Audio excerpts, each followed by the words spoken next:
Quais foram os maiores erros e acertos que você cometeu como investidor em FIIs e que servem ali de alerta, né, para quem está começando ou até mesmo já está consolidando uma carteira de fundos imobiliários?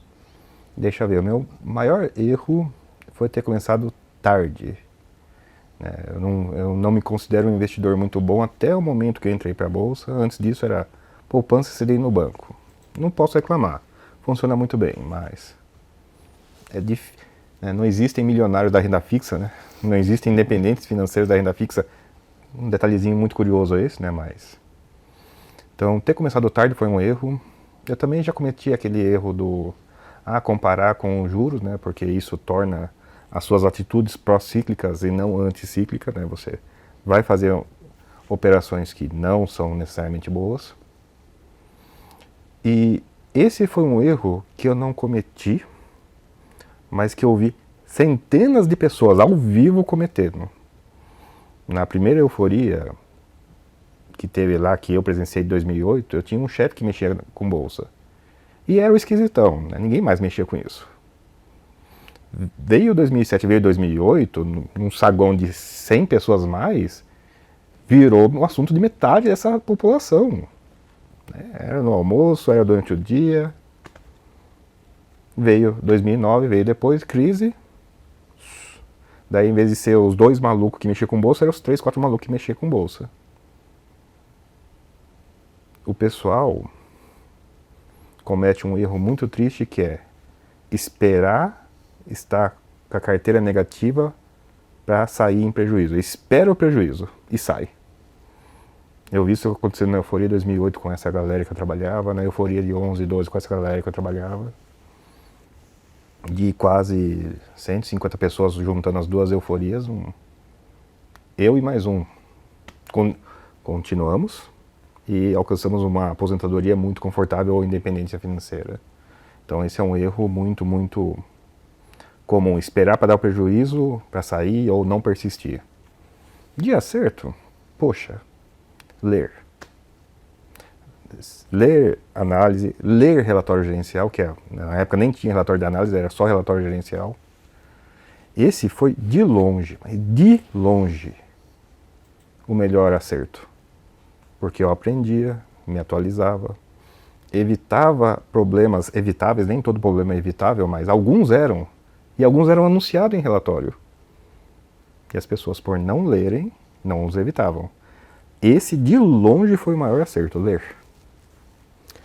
Então, Baroni, o que o Bate comentou aqui, basicamente um grande erro, o ancoramento mental, o preço médio, né, que leva as pessoas a tomarem decisões equivocadas. E o grande acerto ali, conhecer o produto que você está comprando, né? Aquele investimento que você está fazendo, que traz conforto, né? Um mínimo de conforto, quando eventualmente ele desvaloriza bastante, mas você entende que o fundamento dele está preservado. Parece que é algo super básico, mas é uma mensagem super importante, porque a gente sabe que muitos investidores acabam não fazendo essa lição de casa. E eu queria pegar contigo também as mesmas opiniões aí sobre a pergunta. Né? Na sua concepção, assim, um grande erro e um grande acerto também.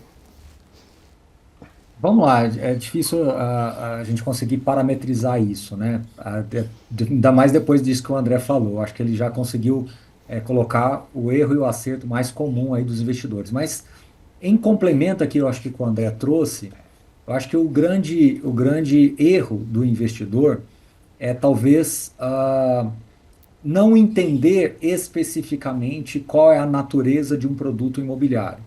Então, eles seguiam exclusivamente por questões que são relacionadas ao mercado imobiliário real e talvez criam expectativas dentro de um fundo imobiliário que tem como lastro um ativo real. Então, como você tem uma camada de um produto que é um mix entre um produto financeiro e um produto imobiliário, ao adicionar essa camada financeira, várias coisas mudam. A natureza é a mesma, mas o produto é diferente.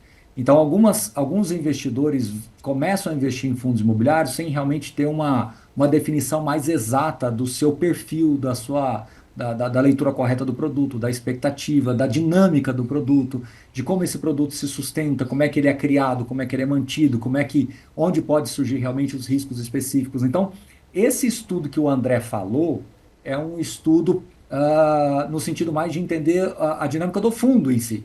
Ou seja, eu já estou lá dentro do relatório gerencial, abro os números lá de um fundo de shoppings, vejo os números, pego um fundo de logística lá e vejo que ele vai, um galpão vai ter um contrato que vai vencer e o inquilino não vai renovar. Essa é a leitura do relatório gerencial que eu vejo muito positivamente, como o André colocou. Então, quem faz isso se dá muito bem.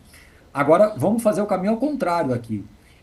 A pessoa até pode ler isso daí, mas ela não está conseguindo ainda entender que essa camada de produto financeiro faz com que as precificações ficam muito diferentes. E aí começam algumas comparações, eu diria assim, sem realmente um parâmetro adequado. Então a pessoa começa a comparar os imóveis da cidade dela, da rua onde ela mora, da quadra onde ela mora, com fundos imobiliários. E aí essa comparação, na verdade, se torna um grande erro, porque as conclusões serão justamente muito diferentes dentro dos ciclos, justamente porque tem uma camada de instrumento financeiro. Então, essa, na minha visão, é um dos grandes erros que os investidores, em geral, cometem. Tá?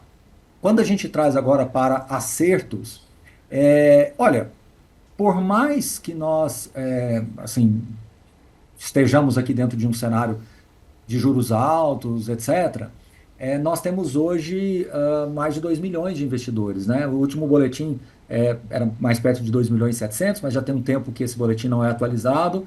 Então vamos colocar em grandes números aqui cerca de 2 milhões e meio de investidores. Eu acredito que hoje você pelo menos tem muito mais interesse e disposição, não só dos investidores, como também do próprio mercado em oferecer informações. Então eu acho que o grande acerto é você conseguir fazer aí uma seleção daquilo que realmente é importante para você acompanhar. Então veja como fica uma linha muito tênue entre aquilo que pode ser um problema para você e aquilo que pode ser um acerto. Essa linha é muito tênue. Então a falta da informação pode ser problema e o excesso da informação também pode ser um problema. A linha está justamente nesse filtro que você aplica, onde vai te diferenciar muito na tomada de decisões. Então se você conseguir ficar mais próximo daqueles fundos que realmente fazem um feijãozinho com arroz ali tranquilinho, bem temperadinho, bem ajustado, conseguindo equacionar bem os riscos, a chance de você lograr sucesso nessa classe ela é maior. Então, acho que o grande acerto dos investidores hoje é estarem mais dispostos em trazer fundos imobiliários para dentro das suas decisões de investimentos, porque isso diminui um pouco mais a volatilidade da carteira como um todo, isso gera mais previsibilidade, enfim. Então, e com um esforço não tão grande assim. Então, por mais que o André, eu, você também, Marcos, e as pessoas, vários aqui que nos acompanham, estudam recorrentemente os fundos imobiliários, depois que você monta alguma carteira, é muito mais um acompanhamento do que um estudo extremamente profundo. Então, esse é o grande acerto, de você conseguir construir uma carteira e mantê-la com uma energia despendida relativamente pequena. 2 comentários rapidinho, só para aterrar essa discussão. É que ela é alto nível, mas a gente tem um público também mais iniciante. A primeira comentário é que bolsa não é o urubu do Pix, tá? E segundo, que bolsa cai. Então, nessa história de alinhar perspectiva, alinhar perfil, um monte de coisa que eu comprei caiu. E caiu para não voltar às vezes. Carteira de analista cai, coisa que você analisou bem cai, bolsa cai. Inclusive é uma experiência muito engraçada, tem parente conhecido chega para falar de bolsa, como é que tá a bolsa? Eu falo, tá uma maravilha, tudo caindo sem parar. Daí a pessoa imediatamente fala que não quer aquilo. Ok.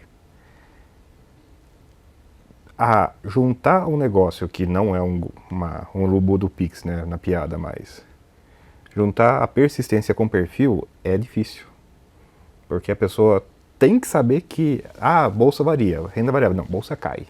Quando você fala que a bolsa cai, a pessoa vai achar bom e tem uma chance talvez de sobreviver, persistir e ter um resultado bom, ou a pessoa que, a bolsa caiu, aconteceu o prejuízo esperado para vender em prejuízo e sai no prejuízo. Esse ponto seu é central, né? Porque eu vejo que muitos investidores costumam estar bastante reticentes em começar a investir em ativos de bolsa, como os fundos imobiliários, mas muitas vezes eles se sentem obrigados, né, pela quantidade de informação, né? Eles são bombardeados diariamente ali, enfim, propagandas, conteúdos incentivando esse tipo de investimento. E aí eu vou fazer uma pergunta muito breve e queria a sua resposta clara. Que acho que vai ao encontro do que você estava comentando aqui, que é o seguinte: investimentos em fundos imobiliários é para todo mundo? Não, não é para todo mundo. Você comentou sobre bombardeamento.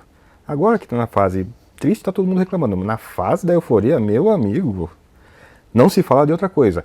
Assim como não se falava de outra coisa na história do IPCA mais 6. Não havia espaço para mais nada que não fosse o IPCA mais 6 na época que estava o IPCA mais 6. Eu meço isso sempre pela minha família, querida e amada. Eu uso eles como mau exemplo, desculpem, mas isso me mantém aterrado também. Bolsa não é para todo mundo. E fundo imobiliário está na bolsa. Tirando os certificados, que é outra história. Dá para aprender? Dá, eu aprendi, eu não nasci com intuição de bolsa. Mas também dá para observar que existe uma parcela grande da população que vai se dar mal em bolsa, é isso. Infelizmente não é para todo mundo.